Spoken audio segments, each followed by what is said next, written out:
मोहम्मद सिराज। भाई मुझे नहीं लगता पिछले पिछले 2 साल में टीम इंडिया में मोहम्मद सिराज से ज्यादा इंप्रूव्ड कोई बॉलर है।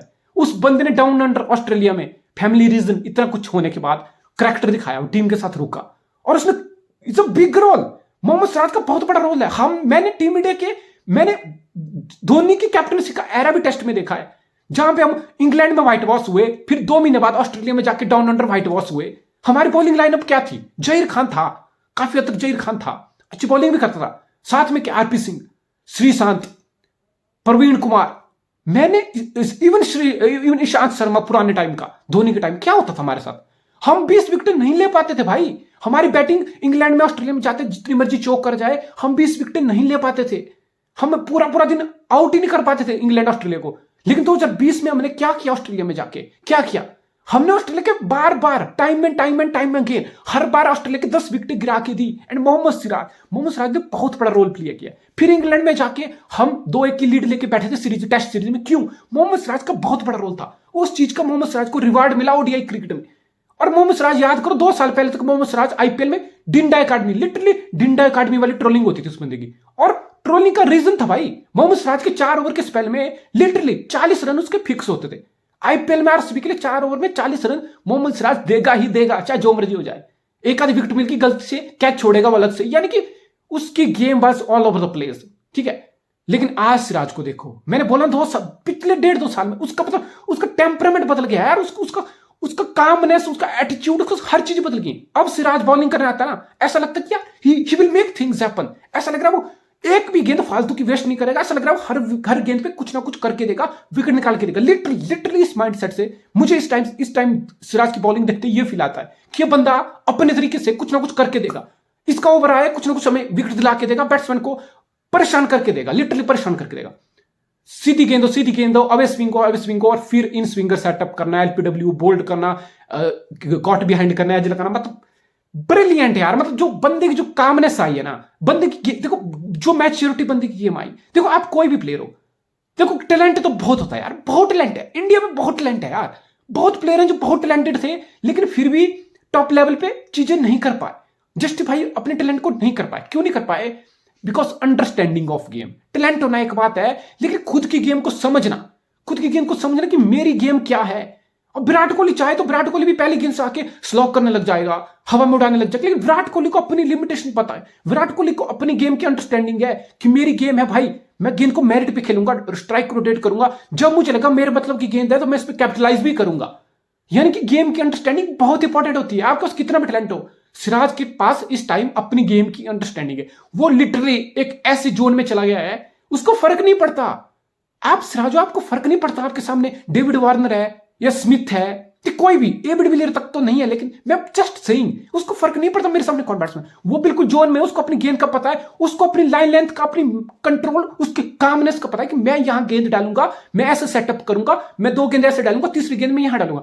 अगर सिराज 6 गेंदें फेंकने आता है ना, तो उसको पता है कि मैं 6 की 6 गेंद कहां फेंकूंगा, और वो वहां फेंक के टप्पा दिखाता है, वहां पिच करके गेंद को दिखाता है। That's the control. और ये कंट्रोल कामनेस आपको एक ऑर्डिनरी प्लेयर से ग्रेट प्लेयर बना देती है, एक गुड प्लेयर को ग्रेट प्लेयर से सेपरेट यही चीजें करती हैं, ये छोटे छोटे margin. I am mighty impressed यार, माइटी इंप्रेस्ड।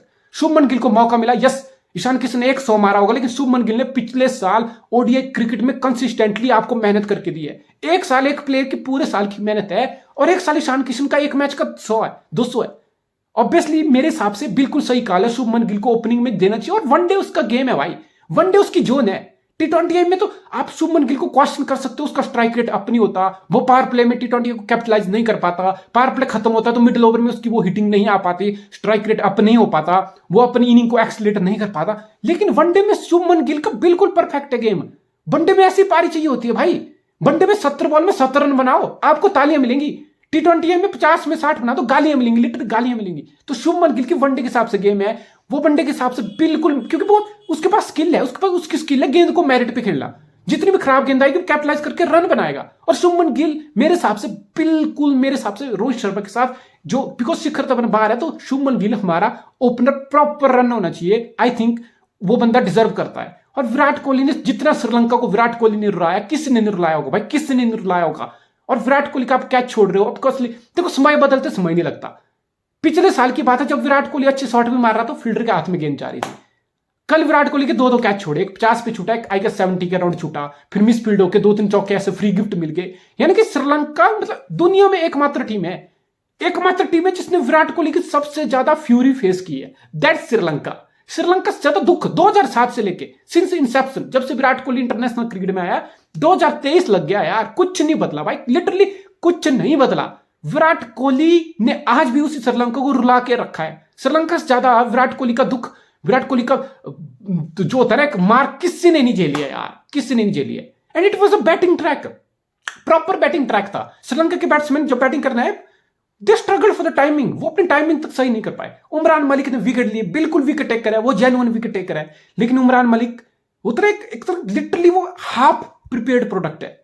पेस होना एक चीज है, उसने टी20 सीरीज में काफी मैच्योरिटी दिखाई हैदराबाद के एसआरएच के दिनों से, बिकॉज एसआरएच के दिनों में उमरान मलिक बिल्कुल डेस्परेशन के साथ भागता हुआ आएगा, बिकॉज उसको दिखाना है दुनिया को कि उसके पास पेस है। बस फिर ओवर पिच डाल देगा, यॉर्कर के चक्कर में फुल टॉस डालेगा, शॉर्ट पिच मारने जाएगा और सिर के ऊपर से 5 बाइज हो जाएंगे। यानी कि Umran Malik was all over the place, लेकिन वो मैच्योरिटी अभी उमरान मलिक में दिख रही है, लेकिन उस लेवल की नहीं दिख रही, उस लेवल की कब दिखेगी, जब मोहम्मद सिराज की तरह, बिकॉज मोहम्मद सिराज को भी 4-5 साल लगे हैं, अब जाके उसको काम हेड आया, अब जाके उसको अपनी गेम की अंडरस्टैंडिंग आई है।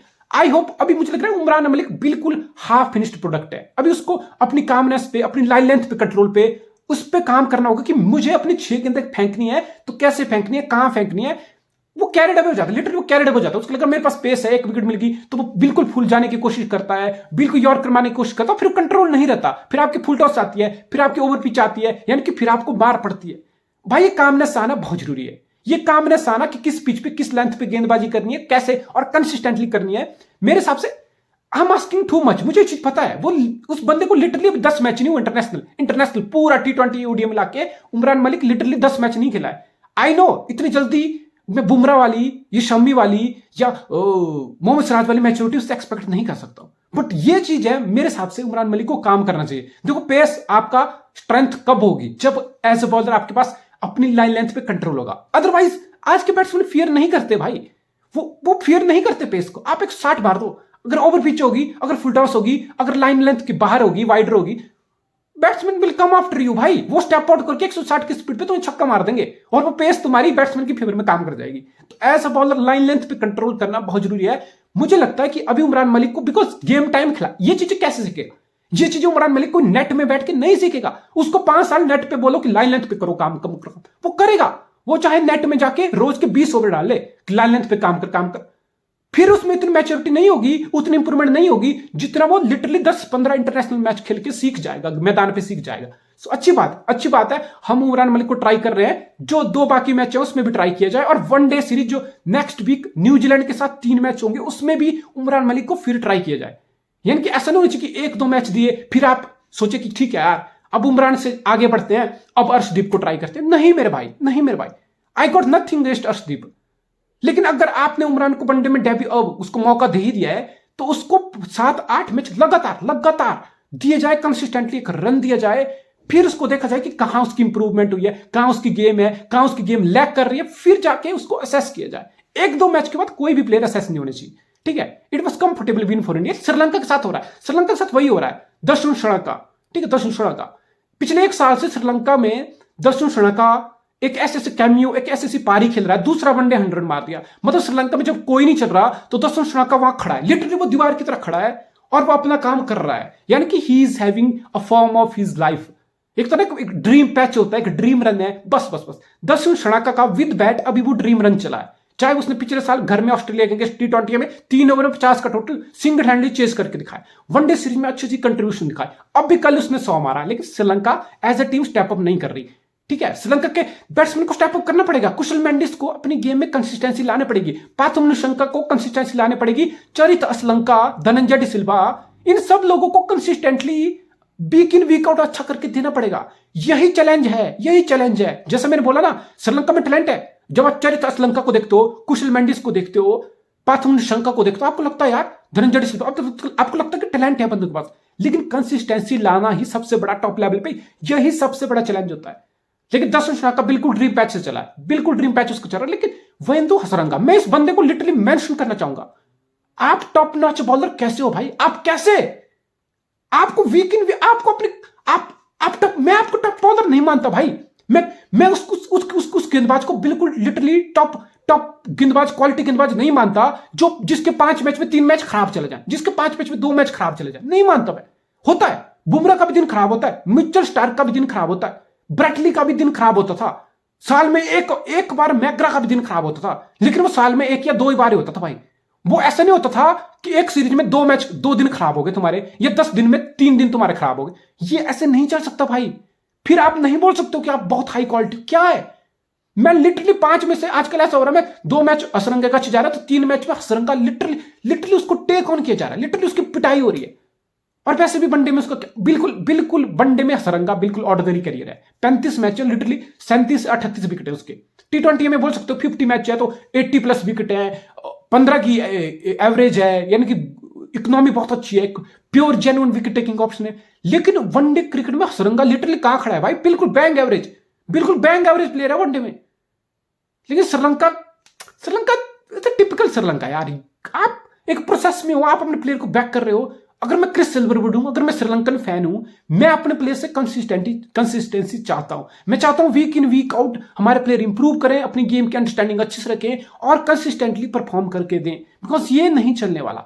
पिछले 7-8 सालों के श्रीलंकन क्रिकेट को रिवाइव होना है, खासकर T20 में श्रीलंका क्रिकेट ने स्टेप अप किया है एशिया कप जीतने के बाद। लेकिन वनडे में अभी भी श्रीलंका को देख के लगता है, बिकॉज वर्ल्ड कप सबके लिए है भाई। इस साल वर्ल्ड कप इंडिया के लिए है तो श्रीलंका के लिए भी है। लेकिन श्रीलंका को जो प्लेयर है, मेरे हिसाब से उनको बैक करना पड़ेगा। आपको उनको बैक करना पड़ेगा, आपको उनको कंसिस्टेंटली रन देना पड़ेगा, आपको इनकी वीकनेस पे वीक इन वीक आउट आपको वो मेहनत करनी पड़ेगी। लेकिन इंडिया के लिए कोई दिक्कत की बात नहीं है, हमने इजीली श्रीलंका को हराया। मेरे हिसाब से इस सीरीज को जीतने में हमें कोई परेशानी नहीं होनी चाहिए और हमें बिल्कुल फोकस अपना ODI वर्ल्ड कप की तरफ देखना है और हमें उस हिसाब से अपनी टीम को बनाना है, ठीक है? ज्यादा फालतू के एक्सपेरिमेंट हमें नहीं करने हैं।